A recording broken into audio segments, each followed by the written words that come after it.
سلام و عرض ادب به بچه‌های خوب کانال مک فارکس. علی هستم با یه ویدیو دیگه از ایچیموکو در خدمتتون هستم. امروز قراره در مورد شکار نقدینگی‌ها و استراتژی شخصی خودم که طی تجربه 10 ساله من از تو بازار فارکس رو بهتون آموزش بدم. یه مدت نبودم بچه‌ها ویدیو نمیگرفتم، حقیقت به خاطر این شرایطی که پیش اومده بود، اینترنت ها قطع بود و اینکه حال و حوصله ویدیو گرفتم توی یوتیوب نداشتم و خودم شخصی داشتم در واقع ترید میکردم و همچنان ترید میکنم و امروز قراره در مورد نقدینگی‌ها، در مورد ایچیموکو و اینکه ساختار بازار به چه صورت حرکت میکنه و اون روشی که خودم چندین سال دارم کار میکنم و به سود مستمر رسیدم و بهتون آموزش بدم. قبل از هر موضوعی که بخوام در مورد ایچیموکو صحبت کنم، شما باید ساختار بازار رو بچه‌ها بلد باشین. خب همیشه بچه‌ها قیمت برای این که حرکت کنه نیاز به نقدینگی داره. این چیز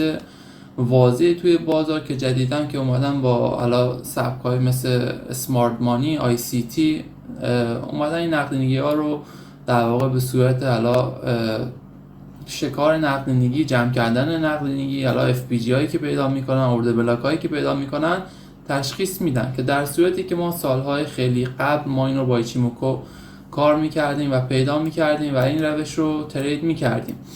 ببینید نقدینگی برای ما زمانی اتفاق میفته که قیمت برای ما توی محدوده رنج میزنه و این نقدینگی و فشار قیمت رو ایجاد میکنه و یه سمتی نقدینگی رو جمع میکنه و برخلاف اون سمت حرکت میکنه. خب برای مثال بچه الان روی چارت طلا هستیم.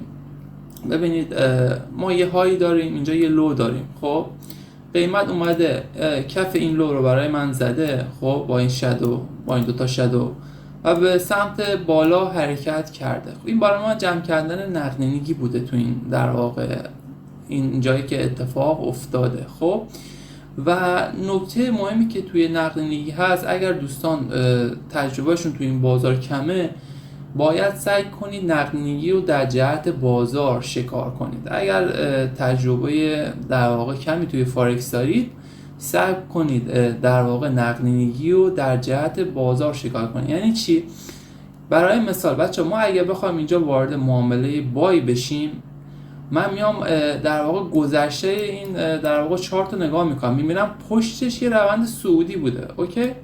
پس من منتظر هستم نقدینگی برای بای جمع بشه که من وارد معامله بای بشم. اینجا بچه‌ها اینجا اگه نقدینگی جمع شد سل نمیزنم، چون پشتش ما یه حرکت شدید صعودی داشتیم. پس صبر میکنیم نقدینگی برای بای جمع بشه. خب و کموی ما هم صعودی هست و ببینید این پشتش یه روند صعودی بوده، اومده نقدینگی این لو رو جمع کرده و برگشته بالا. خب توی این نوایی میتونید وارد معامله بشید و جایی هم هست که بچه‌ها شما بر اساس تجربه باید این جایی که الان ببینید مثلا پشت این روند سل بوده. اوکی، من اینجا میتونستم بای بزنم، اومده نقدینگی زیر اینو و زیر اینو برای من زده. اوکی، چون من این ساختار بازار و ایچیموکو رو میدونم، اینجا میدونم قرار روند برگرده، مجاز هستم بای بزنم. ولی دوستانی که تجربهشون کمه، سعی کنید در جهت روند ترید کنید. جهت روند چیه؟ میبینید اسپایک صعودی شدید تشکیل شده، سعی کنید یه لو تشکیل بده و این لو رو بیاد نقدینگیش رو جمع کنه و بعد هم جهت این اسپایکی در قبل مارکت بوده بیاین در جهت بای در واقع اقدام کنید. بچه‌ها 80% مواقع در مارکت بر اساس تجربه 10 سالم ادامه رونده، فقط در 20% مواقع تغییر روند ما داریم. خب و شما سعی کنید در جهت روند ترید کنید. اگر تجربه اینو ندارید بتونید این چرخش‌ها رو بگیرید که در مورد این چرخش‌هایی که در واقع اتفاق میفته از طریق ایچیموکو متوجه میشیم. قیمت دیگه بچه‌ها اینجا نوایی هستش که اومده رنج زده و جون نداره قیمت در واقع ادامه ریزشش رو بده و میبینم که حالا اسپن ای هم اومده لو بالاتر زده و اینجا اومده نقدینگی کف برای من زده و فلت های اسپن بی رو دارم میبینم. اینجا فلت های بلندی زده اسپن بی و انتظار اینو داشتم قیمت به نقدینگی اینجا شکار کنه و همجهت این در واقع این کندل وارد معامله بای بشم. حالا گذشته مارکت هم بچه اگر نگاه کنید، حالا من کم کم بچه اجزای ایچیموکو رو اضافه میکنم و توضیح میدم که با بقیه اجزای ایچیموکو چطور میتونیم این نقدینگی ها رو بهتر ببینیم. حالا اول کار بچه میخوام فقط کومو رو و کندل استیک رو بهتون نشون بدم که قاطی نکنید، درگیر چیزهای دیگه نشید. ببینید اینجا دوباره چه اتفاقی افتاده. یه های اینجا داشتیم، دو سه تا های هم برامون اینجا زده. اینجا یه نقدینگی بوده که با این کندل اومده تمام این نقدینگی ها رو زده و برگشته اینجا و ادامه روندش در واقع ادامه روند رو داده که گذشته این مارکت در سر گل هستیم، گذشتهش ریزشی بوده. بهتون میگم هم جهت روند ترید کنید اگه تجربه اینو ندارید.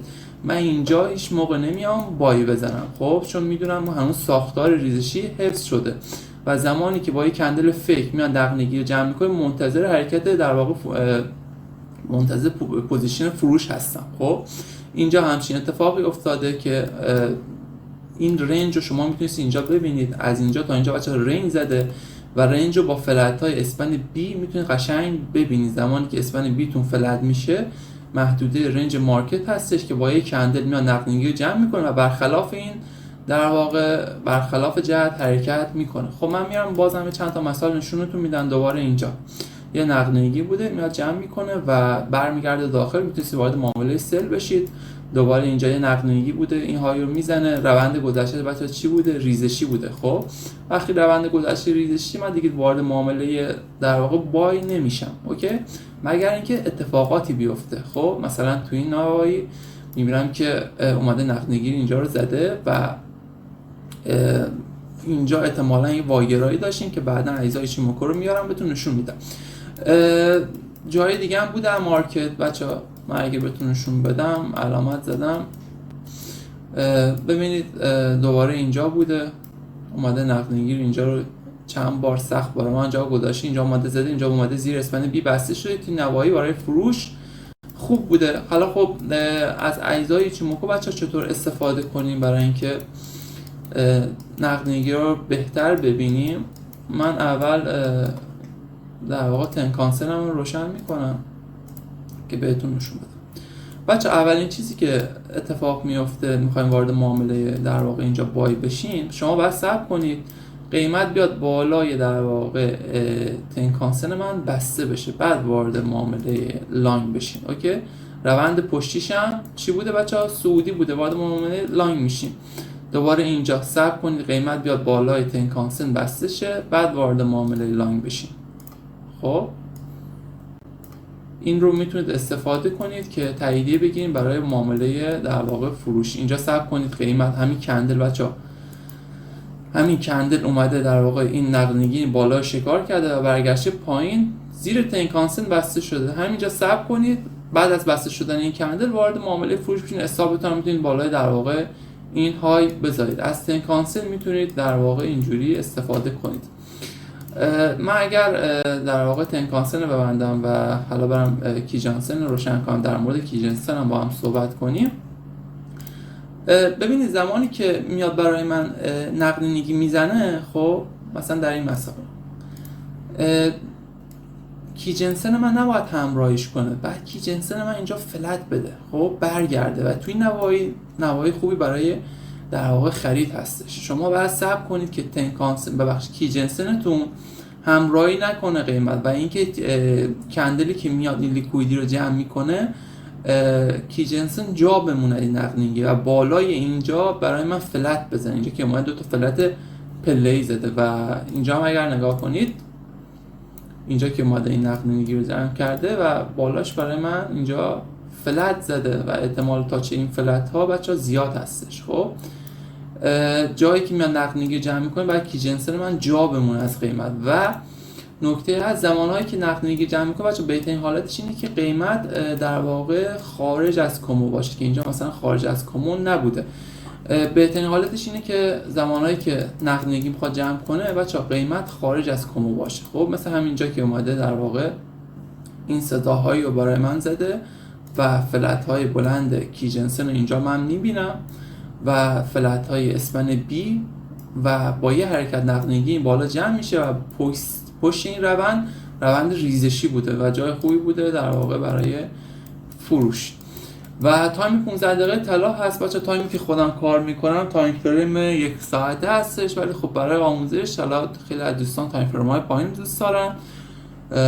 گفتم تایم فریم 15 دقیقه باتون کار کنم. ببینید اینجایی که اومده نقل نیگو جمع کرده، زیرش کی جنسن من فلت شده، خب همراهی نکرده قیمت. اینجا میتونید وارد معامله فروش بشید یا صبر کنید بیاد زیر کی جنسن بسته شه، وارد معامله فروش بشید. خب و ببینید اینجا که اومده این نقدینگی اون بالا جمع کرده، چقدر فلت قشنگی داده. کی جنسن همراهی نکرده و شما میتونید این نوایی وارد معامله فروش بشین با اصل اینجا.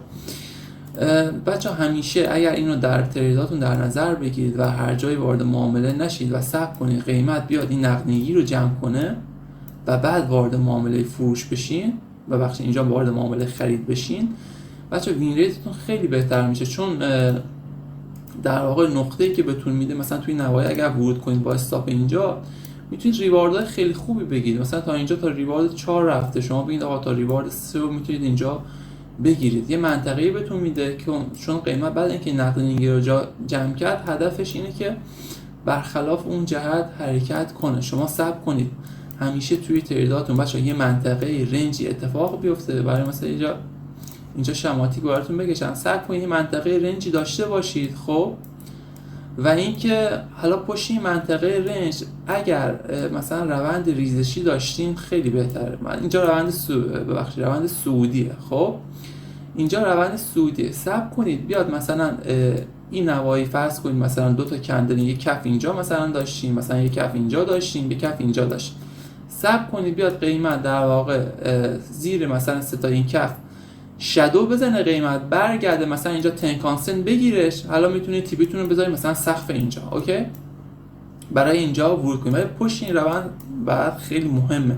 اگر تجربه کافی رو ندارید، نمیتونید تشخیص بدید کی قرار روند برگرده، به این شکل ترید کنید. صبر کنید نقدینگی رو بچا، نقدینگی بعد واضح باشه و اینکه کندلی که میاد این نقدینگی رو بزنه خیلی بهتره که به صورت شادو بیاد بزنش و اینکه اجزای ایچیموکو جا بمونن و اینکه زمانی که بیاد نقدینگی رو بزنه توی کومو نباشه. بهتره که خارج از کومو باشه، بهتره که اسپن بی فلت بده، بهتره که کی جنسن فلت بده. و زمانی که تنکانسن اومد این کندل رو برای من گرفت، شما میتونید وارد معامله بشید. اگر خیلی تجربه دارید، بعد از بسته شدن همین کندی که به صورت شادو اومده کف این سلو رو زده، میتونید وارد معامله بای بشین تو این مثال. خب و همینطور که گفتم میتونید از این روش استفاده کنید و هر جای این مارکت بچه ورود نکنید و نقدینگی هایی که شکار میکنید باید خیلی واضح باشه. خب نقدینگی هایی که باید شکار کنید باید خیلی واضح باشه و اون کندلی که نقدینگی ها رو شکار میکنه